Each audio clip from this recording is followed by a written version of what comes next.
Welcome to yet another episode of Nerds with Badges. I am here at work. As usual, I am early. I am usually about an hour early for my shift. I usually come in, have a cup of coffee, play some games, surf the web, um, just, give myself some time to just really get myself together. Kind of like, I guess, um, how I say it, like get myself in the zone, I guess. When I play video games, usually, well, certain types of games, the ones that are more like action oriented, it's like my adrenaline kicks in and it just kind of makes me wake up. It's weird. So that when I come home from work in the morning, if I play certain games, like if I play Godzilla, the online mode, Vampire the Masquerade, I play those, games where there's like a lot of action, people shooting at you or whatever, just frantic button mashing and whatever. It's like my adrenaline kicks in and I can't go to sleep most of the time. Uh, so yeah, when I come to work, that's what I usually do. But when I came to work last night, I didn't really, I didn't really do too much. I think all I did was the Steam Deck has finally got this recording feature, and I've been waiting for this feature. So that's what I pretty much did most of the time yesterday. Just kind of tinkered with it. It works pretty well. It's like you have to go to the settings and change it to beta because it's still in beta. Beta is like the testing, you know, before they make it official. So usually when anything's in beta, you just try it out and then you can, if you like, send feedback to the developers and give them an idea of what's working, what's not, so they can fix it and then eventually release it. It's like demos serve that purpose too most of the time. Um, Now you have Discord and Twitter and Facebook and all these things you can message the developers. So the beta, you go to the settings on the Steam Deck and you go to where the updates are. I think it's the updates or the something you have to switch um, from like standard to beta, and then once you do that, then um, you have to it basically installs, and then it has to like turn the system off and turn it back on. It was taking forever because like the update it kept getting stuck, and I had to keep turning my system off and turn it back on. I don't know what was up with that. I have a 64 gig Steam Deck, which really is like the lowest end.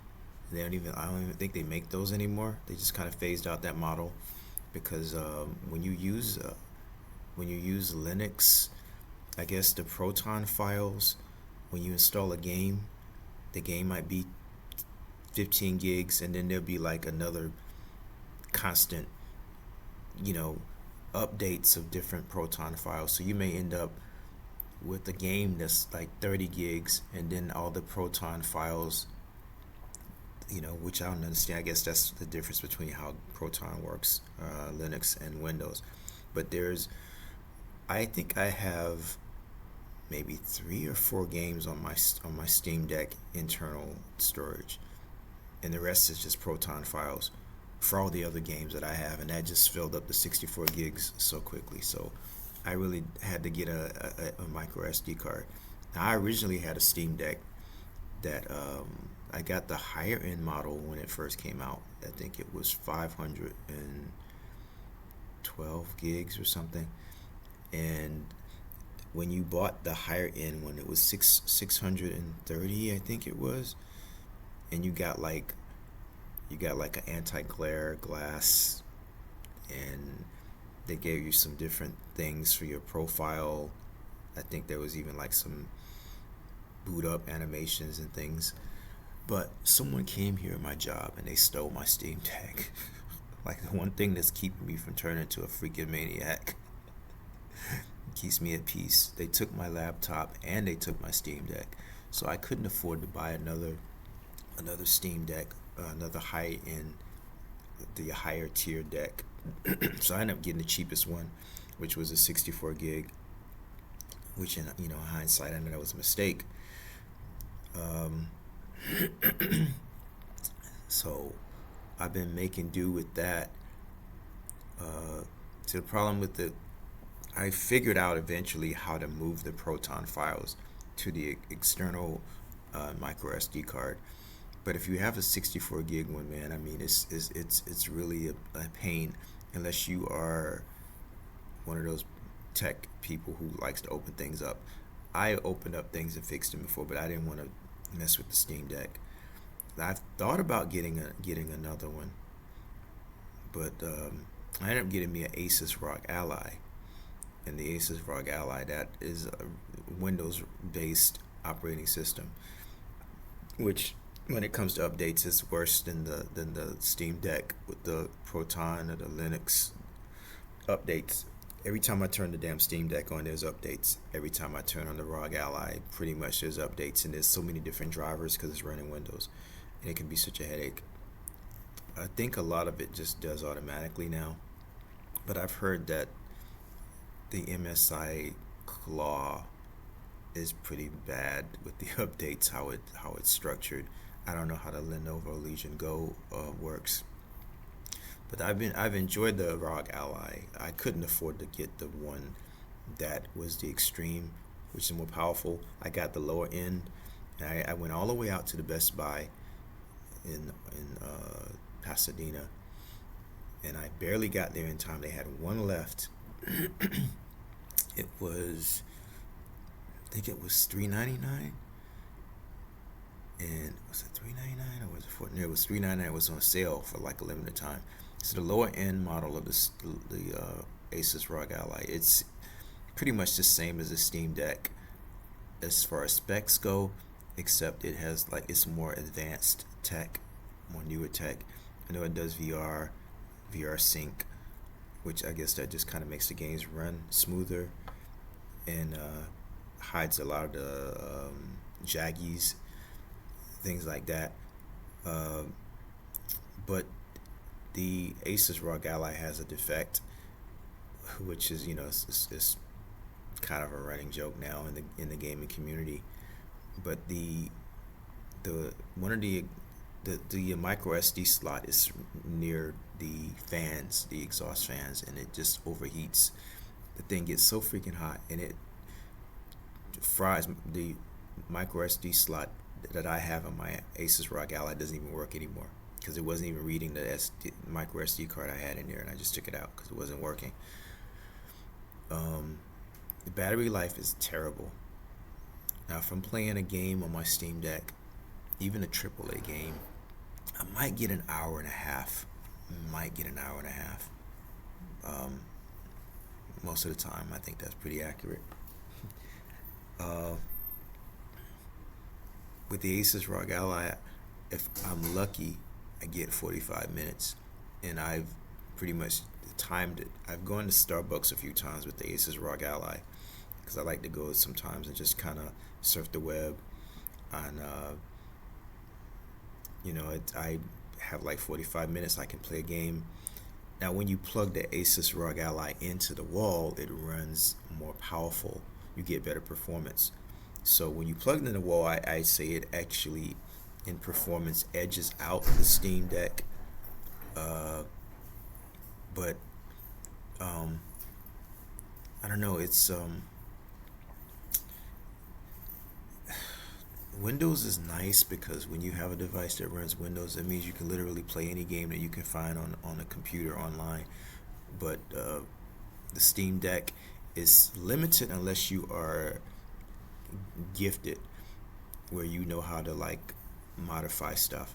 Now I know you can actually install Windows on your Steam Deck and turn it into like another a Windows device, but a lot of people like the Steam Deck simply because it's easier to use. It's an easy interface, and you don't have to deal with all the headaches that comes with Windows. I mean, I don't think Linux is gonna go away anytime, ever. but Windows is constantly updating. So if there's ever Windows 12 or Windows 13, I don't even know if it's going to run on the Asus ROG Ally. I mean, it's stuff like that you have to think about. And like I said, the battery life on the Asus ROG Ally is really bad. Um, and most of the time I play it is plugged in because it boosts. Because like if I'm playing like Banishers, the characters are running and it feels like they're running like and I notice the system seems like it's struggling more. But once you plug it in, turbo comes on the screen, and then it just everything is smooth. But it gets very hot. I did buy a case for it. I think I paid about $15 for it. It's a really cool case. It just kind of snaps over it. You don't really take the case off. You take the front part off, but you leave the back part of it on, and it actually gives you a kickstand. It's like the Steam Deck. The Asus ROG Ally does not have a kickstand. Um, I bought this protective case for my Steam Deck. I swear every time I look at this thing I get mad because it just reminds me of the Steam Deck that got stolen and all the headache I've had to deal with. I can't access certain things in my profile. I don't know if they did away with that, but I noticed I used to get all these messages popping up on every time I turn the Steam Deck on. I can't access these things, and when I call customer service, it's like, well, we can't do anything. Anyway, ran over. So this is my cover for my Steam Deck. This is it's a rubber thing, and the cool thing is it actually stands on its own. I can just stand it up. I don't have to like put anything. It doesn't have a kickstand, but it just stands. As far as accessories go, I bought me a dock. I didn't get the official Steam dock because it was expensive. It's still expensive. You can get docks now for like $20-$30, but I think the official Steam dock is like maybe $80, and I don't know if it's really worth it. I mean, I may consider getting it because sometimes the docks are like finicky. Sometimes they work well, and other times they won't read the joysticks when I plug them in. So I don't know, maybe the official one might work a bit better. But when you have the docks, you can also plug in like micro SD slots, cards, or USB, even external drives, and that's pretty cool feature. Then you can just plug it into your TV because there's no HDMI. I guess you could use the you can get a converter, and then you can use you can plug it into your TV, but you won't be able to charge it and watch TV at the same time. You have to get like a splitter or a dock. I bought one for my Asus ROG Ally too, but I mean now they have these like little wired looking what do they call them? Damn it, there's a word for it. Not splitter, but it's like a little thing with it's got like a HDMI out in. It may have like USB plugs and things, and you can plug your devices into them. And I know that the Nintendo Switch had a lot of those. I mean, I ended up buying a little tiny thing that I can just hook the Nintendo Switch up to, because just carrying the dock around is just like so big. I just leave that damn thing at home. It stays hooked up to my TV. So the Steam Deck finally got an update the other day with the beta. You can record. So I used that yesterday when I came into work. That's what I did most of the time. Just played around with it. I played a demo of a game I've been waiting to come out for. It's called Sacked. This little white pillow ghost looking thing running around. It's an action adventure game. So you can record your footage, but it's like there's a I guess it's caveats, disadvantages, or just workarounds. So you have the option to record, like on the PlayStation, it just records automatically in the background, and then when you're finished playing, you can just hit record, and you can have that last hour, last 2 hours, and then you can just edit it, or you can just have it where it just records on demand. So like if I'm playing and I'm ready to start recording, then I just press the Steam button and A at the same time, and then it just pops up and says recording started. And when I want it to stop recording, I press Steam button and A again, and it stops. So once you record the files, you would think that you would be able to just automatically upload to YouTube or Twitter or something, but there's no option to do that. They give you a QRC code that you can scan it, and it just sends you can to your phone, or I guess whatever device you're using. For some reason, it was only letting me send 30-second clips, which was a problem because of the clip that I recorded was like 4 minutes. So that was I had to go actually edit. They have a little editing thing. It works. I mean, it's you just cut the video clip. So I ended up cutting it down to like 16 seconds because I couldn't get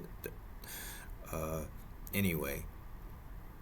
I'm still learning how to use it. I mean, it works. It's really convenient because that means I'll bring my Steam Deck to work more often now since I can actually do recordings on it. I'm really gotten spoiled by using the Asus ROG Ally and being able to just record my clips. And the Nintendo Switch gives you like you can record 30 seconds, which is really not much, but I mean, at least you can record if you have like a real cool moment in the game. You can click the record, the little say share button on the Switch, and then that's it. We didn't have this thing has been out now for almost 2 years. It has been 2 years, I think, and they just are now giving us the record feature. I don't know what took them so long. I don't know. Maybe they waited so they could give us something and feel like we were getting something. I don't know. I have heard that maybe there's an issue with the memory, and I guess maybe it just took them time to just figure it out, a smooth workaround. And one of the cool things about the Steam Deck is there have been so many updates and they've added so many features that it didn't have when it initially launched. So it's really convenient. It's like the Switch.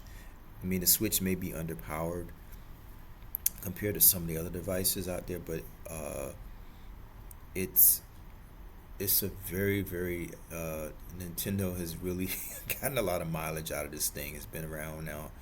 The Switch has been around for like 8 years now, which is incredible. And so I think it's safe to say I'm good with the little handheld consoles. I'm glad that they can actually hook up to the TV if I want to play on the big screen. But yeah, I have enough handheld systems. I was thinking about getting something else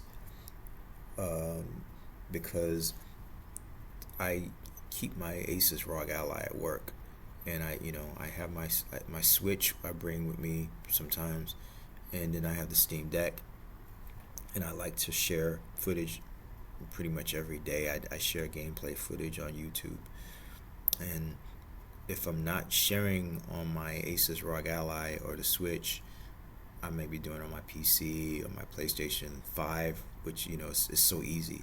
The Xbox is problematic because the Xbox One lets you record like 5 minutes of gameplay footage. The Xbox Series S only lets you record like 3 minutes. So I have a device hooked up to my Xbox Series S, which I use, but sometimes it's just so, you gotta hook it up, get the SD card, get the USB, plug it in, and yeah, it's just so easy with PlayStation. I think that's the reason why I do a lot of my gameplay sharing on the PlayStation, because it's just so easy. I don't know why Microsoft hasn't done anything about this, because 3 minutes is really, I mean, give me options, okay? I mean, 3 minutes, I mean, I can work with that. It's certainly better than 30 seconds, but I don't understand. Give us the option, that if we want to record longer than 3 minutes. I don't know what the deal is. I have considered getting an Xbox Series X, because the Xbox Series S is underpowered, but compared to the Xbox Series X. I mean, the Series S allows you to play the current AAA games, but you don't get the same performance because, well, the Series S is pretty much made for people that might not care so much about 4K, might not have a 4K TV. I mean, I think it just does like 1440 or 1444, but you know, I was playing Senua's Saga Hellblade 2, I'll just call it that, Hellblade 2 on my Xbox Series S today, and it was just looking really like somebody just smeared Vaseline all over my screen or something. So I would like to see what the Xbox games look like on a higher powered system. So I thought about getting a Series X and then getting a small screen for my Series S and then just like making that like a portable console. I'll just take that with me on trips or just have that here at work, since I won't need it at home if I get the Series X. And then they say the Series X actually has some advantages over the PlayStation 5. Uh, that's a little bit more technical than my expertise, but I've heard that both systems have advantages and disadvantages. But the word on the street is that the Xbox, when they came out with the Xbox and the PlayStation 5, the developers got the development kits. They basically got the tools way in advance, so they were able to really utilize the PlayStation 5 architecture, and that's why a lot of the games tend to perform better. Not always, because there are some disadvantages to the PlayStation, and the memory thing, the storage thing is still an issue, because with the Xbox, if you want to save your games, um, well, if you want to download the games, you have to download them on the Xbox itself, or you got to use these like kind of like proprietary little things which are expensive. In the PlayStation, if you want to upgrade your storage, you have to actually open it up. You can't use the external on the PlayStation 5. So in Xbox, the same thing. So it's just kind of a headache. So I have one hard drive on my PlayStation 5, external hard drive, and it's actually got PlayStation 4 games on it. And I think I've got three on my Series S, but all those are Xbox One games or Xbox Series X games you can put on the Xbox Series S and X games you can put on external hard drives, but when you want to play them, you got to transfer them to the Xbox. So it's cumbersome. And these systems came out in 2020 and they still haven't figured it out. And some people have said that these systems came out too quickly. They should have taken more time. Coffee's cold. People have complained about there not really being a big difference in the games of the before generation. I mean, I can see some games that they definitely are taking advantage of some new technology, but for the most part, I kind of agree. Um, I know that they did have to make some sacrifices on these systems. And PlayStation 5 is coming out with a PlayStation 5 Pro later this year, supposedly. Um, so yeah, they don't even like promote. For a while, PlayStation was promoting 8K on the boxes of the PlayStation 5s, but like I don't think any games actually play in 8K, and I don't think there's any movies, and I don't know anyone who has a 8K TV. So I don't know. Sony was ahead of their time. I mean, if they'd actually had more to take advantage of that 8K, but I guess the PlayStation 5 Pro will when it comes out. So I don't know how much that damn thing is gonna cost. I can't even imagine. So I am pretty much playing games every day. Excuse me, and I think that at some point I want to I want to do my own video game at some point. Right now, I've been focusing on my comic book. I've got a cartoon I'm working on, and I'm also working on a short film. So I don't know if I'm going to have time to do it this year, but I may start networking and reaching out to some game developers because I have some ideas. Now, on average, I upload about maybe 3 or 4 video gameplay clips on YouTube, Facebook, and Twitter every day. I try to share gameplay. I told myself I was only playing like an hour at least of gaming every day, and it's just kind of hard because sometimes you just get caught up. I don't know. I may have to put like a timer on or something because the hour can go by really fast. But yeah, I would like to maybe do content creation on YouTube, as an income. As, there's something I've been trying to build up my channel. I think I've got close to 900 people who have subscribed to my channel now. I've been on YouTube for like forever. And I keep hearing people talk about algorithms and things. Uh, you know, I don't really know much about that. I do know that some of my videos get a lot of views and others don't. I don't know what that's all about. Like, um, I think with anything, consistency, you just get better and then you build an audience. And you just have to make sure that your content is engaging. But part of part of you know uh, doing having a platform, is that you have to offer something to people. Obviously you have to give them something. Sometimes it's not just talking about games and stuff. Sometimes just let people into your life and talk about you know who you are, your hopes and dreams and stuff like that. I think that that's a lot of people might not do that, but I think it's good when you can connect with people in that way. So that's just how I am, as a person.